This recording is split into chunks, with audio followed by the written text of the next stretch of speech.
la ciudad de mis sueños, luz dorada, mar azul,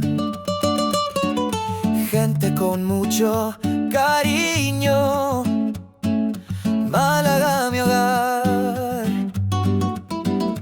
Oh.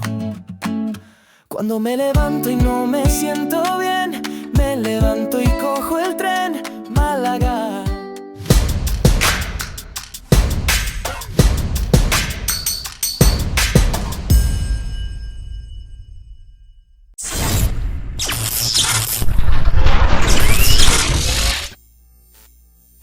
Yes, we're here today with the Velca Vortex, a cruiser, custom cruiser, but this is a fully electric bike. We have a fairly nicely dimensioned engine motor with 8 kilowatts or 13 peak. We have a nicely sized battery, and we have a range of about 180 kilometers, at least that's what they say. We have a maximum speed of 130, which I don't think is true because I only made it up to 115. And that was according to the speedometer, so it might be 105 or so.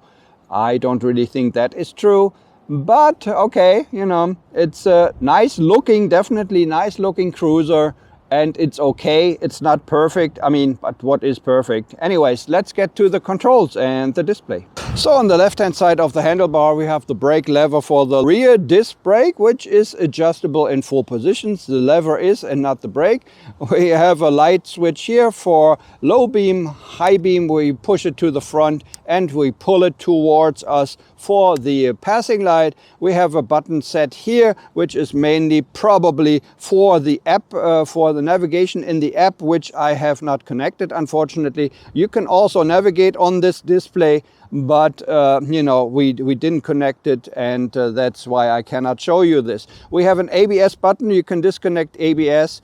We have an R reverse button for going slowly backwards here, and we have an M switch, which is for the mode. We have 3 modes, 1, 2, 3. 3 is the highest. And we have a turn signal switch here, and we have a horn here. On the right hand side, we have the throttle. We have a brake lever for the front disc brake, which is also adjustable in 4 positions. We have an emergency cutoff switch here. We have a hazard light switch here. We have the starter switch, already switch here for electric motorcycles. And that's everything here. I will show you the display now. So this is the display in the front. As you can see, there's the ignition and ignition key. And so it's not keyless. We have the TFT display here, which is color, which is round, which is nice actually. We have a few information fields here. One is the ECU, the temperature of the ECU, then the temperature of the battery. We have the battery charge in percent here, 49%. We have a clock and we have an odometer. We can switch to trip. And that's basically everything. As I said, you can also display a map if you mirror your phone with some app, which I don't know how to get it and where to get it. That's basically everything. Let's get further down here. We have the charging flap here in the tank. Probably they have the charger in the tank integrated, I guess. We have a Type 2 charging socket here. This comes with the bike already. This is an adapter from Type 2 to Schuko for the regular European connection here. We can charge it in your home. And of course the battery you cannot take out or take off because it's fully integrated and weighs 40 to 50 kilos. We can charge it in about 4.5 hours. The total weight of the bike is fairly heavy. It's almost 200 kilos, 196. So it is fairly heavy for an electric motorcycle. We don't have any cubby holes in the front or whatsoever. We don't have anything in the tank. We only have something here, which apparently comes included in the price already. We have from Schott here, we have a nice little bag which fits quite nicely the style of the bike.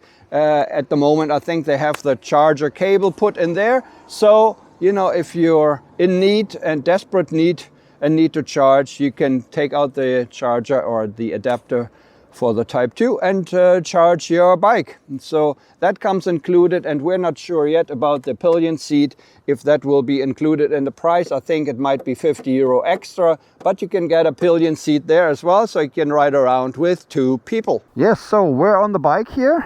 And I have to tell you, the video that I recorded, the previous video, this is my second test ride here already, actually was not so good because the sound was totally distorted by the wind. I kind of lost my wind muffler from the microphone. Now it's another day, or it's another week actually, and I asked the dealer if I can ride it again and give you more impressions, hopefully with a better sound. So let's go.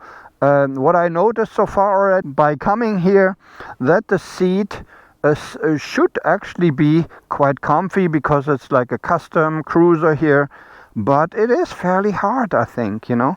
The seat height is not so bad. I can flat foot it with my 175 or 5'9". That is no problem, but the seat fairly hard, I think, and also a little bit leaned forward. Actually quite common with the custom bikes, that it's a little bit more to the front here.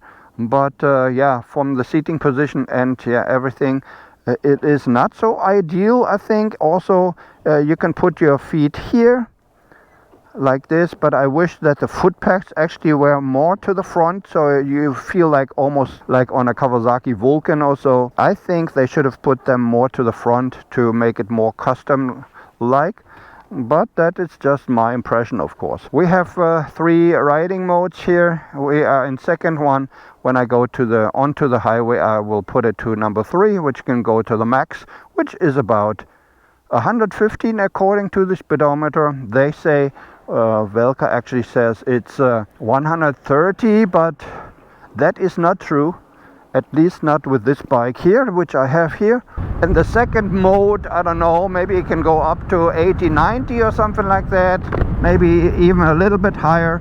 And with the mode number 3, well, I don't think there is much difference. I mean, you can go to the max, of course, but the max, as I said, is already limited to maybe 115 or so. I think it is actually limited, and I think it could go faster than that. One thing that you notice when you go on these twisties here, that maybe because of the fairly wide front tire, the cornering I found is not so ideal. It doesn't really lean natural into the corner. You always have to give it a push. Yeah, it is kind of stubborn. Also when at lower speeds and stuff. Of course, when you're on the highway, go straight, no problem. But you notice that already. I think it's a kind of a thing of balancing it or something. You notice that you know, straight is okay. If you go left, right, you say, oh, you know, it's going to not tip over or something, but it does not feel natural to go from the, you know, straight position to a little bit to left or right lean. This is definitely something you notice when you first get on it, and you usually ride other bikes, let's put it this way, you know. For mountain riding like this here, the riding mode number 2 is sufficient. As you can see, maybe we have backlit controls here, and also maybe you notice from my voice that the suspension is fairly hard. I think in the rear you can adjust a little bit, in the front you can't, and it's really hard. And combined with the fairly hard seat, the seat does not look hard, but it feels hard. It is definitely a matter of, oh, I want to get off it after a few kilometers. So it does not seem, it looks fairly comfortable, I would say, but it is not. So let's put it to the red riding mode, the little red riding mode. Let's go.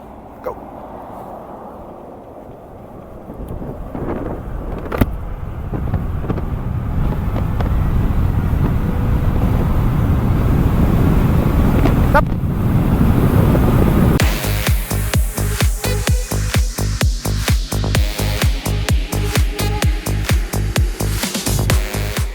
Wow. Yeah, it is really hard suspension.